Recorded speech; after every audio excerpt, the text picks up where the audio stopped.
सहस्त्रधारा का इतिहास जानने के लिए JKS टीवी न्यूज की टीम दिल्ली से सीधा उत्तराखंड पहुंची तो सबसे पहले इतनी खूबसूरत जगह व मान्यता वाले स्थान गंदगी का दीदार देखने को मिले और यहाँ आसपास के लोग साफ सफाई से वंचित दिखे। चर्म रोग वगैरह जो होती है, फोड़ा फंसी, किसी को बच्चे के जो दाने निकल जाते हैं, शरीर व्हाइट सा पड़ जाता है। कई लोग राजस्थान से, दिल्ली से, राजस्थान से ज्यादा लोग आते हैं तो यहाँ पे 2-2 साल रुक जाते हैं और सही होके गए हमारे सामने। कैसे इसकी मान्यता मिली, कैसे लोगों को पता लगा, कैसे? ये तो देवभूमि जानते हैं जो जो पुराने लोग होंगे। हमने तो इतना ही सुना है यहाँ पे कि द्रोणाचार्य जी ने तप किया था और यहाँ पे काफी प्रसिद्ध है। गंधक पानी सहस्त्रधारा के नाम से जानते हैं, जितना ही हमें जान। अच्छा, यहाँ साफ सफाई की बात करें अगर, साफ सफाई कोई नहीं है जी, यहाँ पे साफ सफाई कोई आता ही नहीं। हम जैसे लैट्रिन बाथरूम जाते हैं कहीं भी, ये हमें शौचालय वालों से भी दिक्कत है। हमें इतने 2-3 हजार रुपए में नौकरी करते हैं और हमें से 10-10 रुपए हर एक बाथरूम का लिया जाता है। हमें तो कोई वो नहीं है यहाँ पे। कितने टूरिस्ट यहाँ पर हर साल आते हैं? टूरिस्ट पहले आते थे जी, अपना आते हैं, दिल्ली हरियाणा वालों ने सब आते हैं। ये गंदगी फैला रखी है यहाँ पे। बस यहाँ के गांव के लोग कुछ नहीं कर रहे, नौकरी कर रहे हैं और उन्हीं की नौकरी कर रहे हैं और क्या कर रहे हैं। हमें गांव का रास्ता बंद है। यहाँ से अगर कोई अपने घर के लिए बरसात में जब आपदाएं आती है उस समय भी हमें बहुत गंदी गंदी गाली दे के बाहर निकाल दिए जाते हैं यहाँ से कि तुम्हारा नहीं है, यहाँ से कहीं से भी जाओ, अपने पहाड़ पत्थर पेड़ों से जाओ। यहाँ पे कोई मतलब वो नहीं है, सुनने वाला नहीं, कोई बोलने वाला नहीं। चलिए अब आपको बताते हैं सहस्त्रधारा क्या है। सहस्त्रधारा भारत के उत्तराखंड राज्य राजधानी देहरादून के निकट स्थित एक आकर्षक टूरिस्ट स्पॉट है। सबसे पहले सहस्त्रधारा के नाम का अर्थ आपको बता देते हैं। क्यों इस खूबसूरत जगह को सहस्त्रधारा कहा जाता है? क्योंकि इस जगह पर हजारों जलधाराएं हमेशा बहती रहती हैं। इसलिए ये जगह चूना पत्थर के निर्माण और झरनों की एक श्रृंखला के लिए जानी जाती है। वह अपनी प्राकृतिक सल्फर स्प्रिंग्स के लिए भी लोकप्रिय है, जिसके बारे में माना जाता है कि यहाँ के झरने के पानी में कई औषधीय गुण हैं। इस झरने के जल से कई त्वचा संबंधी रोगों का उपचार भी कुदरती होता जाता है। यहाँ आने वाले पर्यटक इस बहते हुए झरने के जल को इकट्ठा कर बनाए विभिन्न तालाबों में डुबकी लगाते हैं और ऐसा करने से जितने भी चमड़ी रोग होते हैं वो सब दूर हो जाते हैं।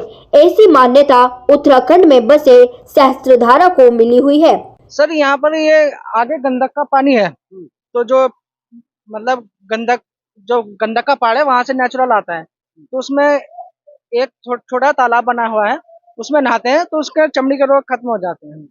और सहस्त्रधारा नाम इसका इस वजह से पड़ा है, आप पीछे देख रहे हो जितनी भी ये नीचे धाराएं बह रही हैं, ये हमेशा बहती हैं। यहाँ ऊपर कोई पानी का कुछ वो नहीं है, सारा प्राकृतिक नजारा है ये, तो इस वजह से इसका नाम सहस्त्रधारा है।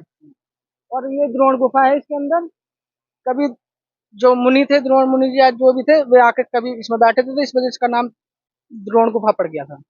यहाँ कई मंदिर भी हैं जो प्राचीन काल के समय से बने हुए हैं। बताया जाता है यहाँ कई प्रसिद्ध ऋषि मुनियों बाबाओं ने तपस्या की थी और इसी कारण यहाँ जलधारा और गंधक औषधियों का निर्माण हुआ। मैं इस वक्त उत्तराखंड सहस्त्रधारा पे मौजूद हूँ। सहस्त्रधारा का क्या इतिहास है वो जानने के लिए मैं आज उत्तराखंड पहुंचा था।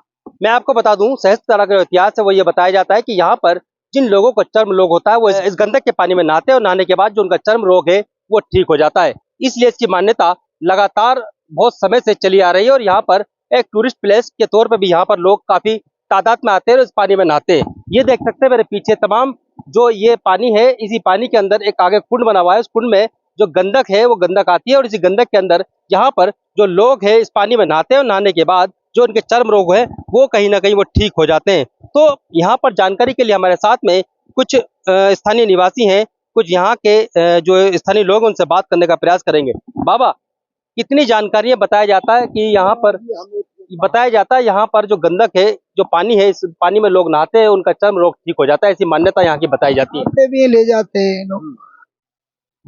बोली गंधक पानी खाज खुजली के लिए अच्छा होता है। हाँ। बस तो कैसे इसकी मान्यता मिली, कब इस क्या मालूम जी, हम इतना क्या मालूम, इतने पढ़े लिखे नहीं तो क्या हमको इतना। आप कब से यहाँ बैठे हैं? अभी आए ये गंदक का पानी इधर और क्या कुछ नहीं ऊपर साईं बाबा का मंदिर है बस और क्या कितने लोग यहाँ पर हर साल आते हैं? ये गर्मी में आते रहते हैं पता नहीं कितनी दुनिया आती है यहाँ पर्यटक कई घंटे आराम से मौज मस्ती लेकर बिता सकते हैं। माना जाता है कि प्राकृतिक गंधक के झरने में औषधीय गुण होते हैं और कहा जाता है कि ये त्वचा और जोड़ों की समस्याओं वाले लोगों के लिए भी फायदेमंद है। ये स्थान अपने चूना पत्थर के निर्माण और झरनों की एक श्रृंखला के लिए जाना जाता है, जो इसे एक लोकप्रिय पर्यटन स्थल बनाता है। ये आसपास के पहाड़ियों और घाटियों का सुंदर दृश्य प्रस्तुत करता है। आगंतुक झरने में डुबकी लगा सकते हैं और यहाँ रोपवे की सुविधाएं भी उपलब्ध है। पिकनिक और प्राकृतिक की सुंदरता का आनंद लेने के लिए यहाँ एक बेहतरीन जगह है। यह शहर के करीब स्थित है और सड़क मार्ग से आसानी से पहुंचा जा सकता है। यह फोटोग्राफी और सुंदर परिदृश्यों को कैप्चर करने के लिए एक बेहतरीन जगह है।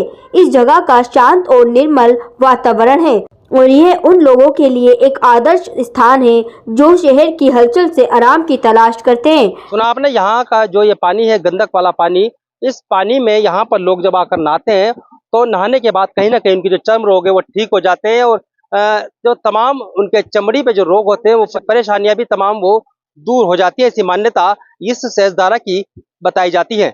दिल्ली से Khalil Ansari, JKS TV news.